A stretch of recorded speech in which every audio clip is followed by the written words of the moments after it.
I'm in Big Lots looking at some Christmas decorations. Every year I have to find something out there to see what inspires me. Gotta see what the trends are, so let's shop around.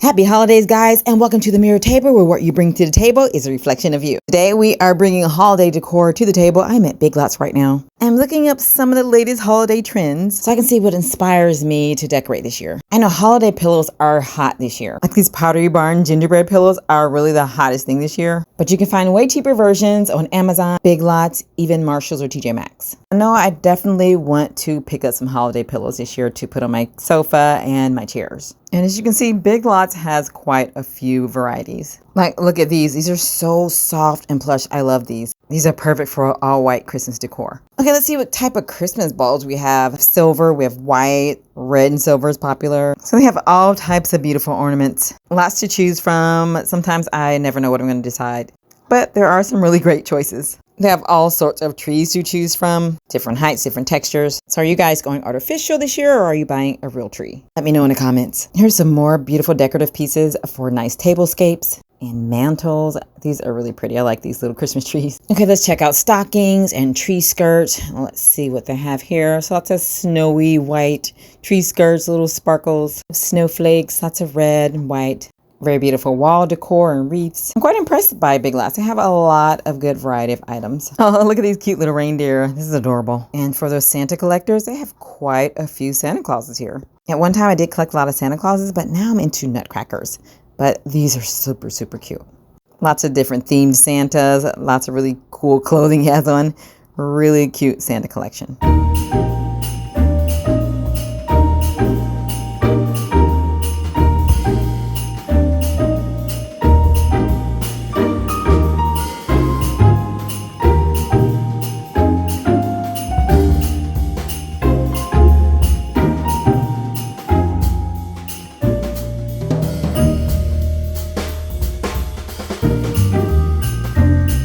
Okay, guys, I am feeling inspired. I think I got a few ideas from this little trip. So let's go back home. I want to make me a charcuterie board and kind of get in the spirit to start decorating my tree. I have this really great cracker recipe I'm going to share with you guys. And we're going to make a charcuterie board, and then we will start decorating the tree.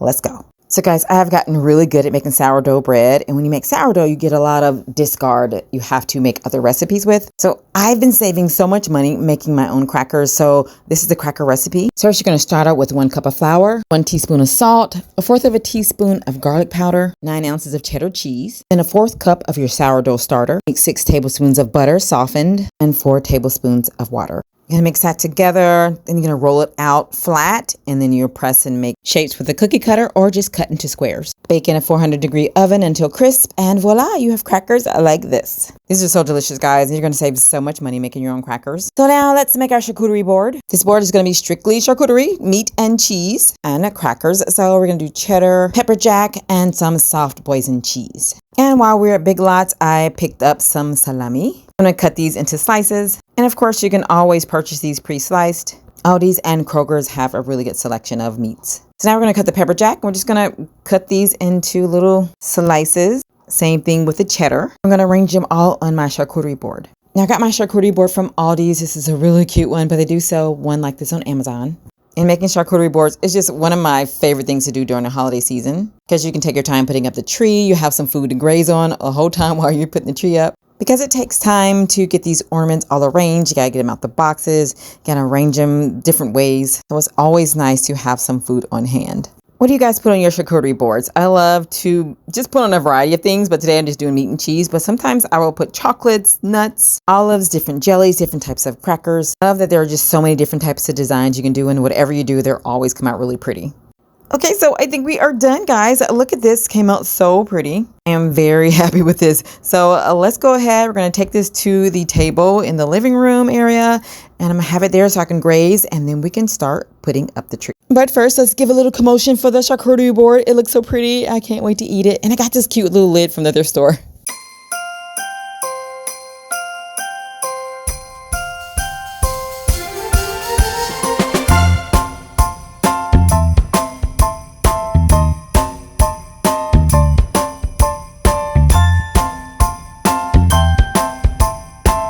Okay, so these are my ornaments. I have a collection of thrifted and Dollar Tree ornaments. I just love to go shop around and see what's new and see if I can pick up anything else. But ultimately, I end up going with my thrifted finds. So this tree is going to be red and green and lots of sparkle and glitter. I picked up these little glitter balls from the thrift store.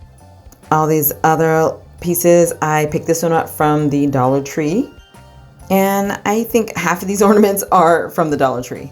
But they have some really pretty ornaments over there, so don't sleep on the Dollar Tree at all. So what I'm going to do is I'm going to cluster these all together and kind of create some chunky clusters to put on a tree instead of putting them all on one at a time. So let's go ahead and get started.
Okay, so this Christmas, we're not topping our trees with stars and angels. We're topping them with big, huge Christmas bows. This is a trend that's going around, so of course we're making a big, huge bow. So I found this fabric at the thrift store. It was actually a velvet curtain, and I upcycled it into a bow. So I just cut a strip and put it in half and took another strip and wrapped it around the center. I stuffed the sides of the bow so they would stand out with some dressed crinoline from an old dress that I thrifted. Then I sewed some casings to make the ties for the bow. I wanted the ties to hang down and drape, so I'm going to attach them separately. Actually, I'm going to hand this off to my mom and let her hand tack these on. As you can see, it got so linty. This velvet fabric collects so much lint. You can see here where I stuffed the sides of the bow. And bows are pretty easy to make. This is kind of self-explanatory, but I just wrapped this centerpiece right around the bow. And like I said, I just stuffed it with the crinoline. It's just inside there. I just tucked it so it wouldn't show. No special technique at all to make this bow. It's pretty easy. And so mom's going to sit here and hand tack my bow ties so they will hang nice and beautifully from the tree. I think I got all the lint off of them. This was the most linty fabric ever. So after mom finished hand sewing these, she attached some jute rope, and I'm going to use this to tie it onto the tree. I've seen some people use wire to attach it to the tree, but this is all I had on hand, so this is what we're using. So let's go ahead and put the bow on the tree.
I am so happy with how this tree came out. Be sure to tune in tomorrow. I'm going to show you all the gifts you can get from Amazon to put under the tree. Now let's light it up. Happy holidays.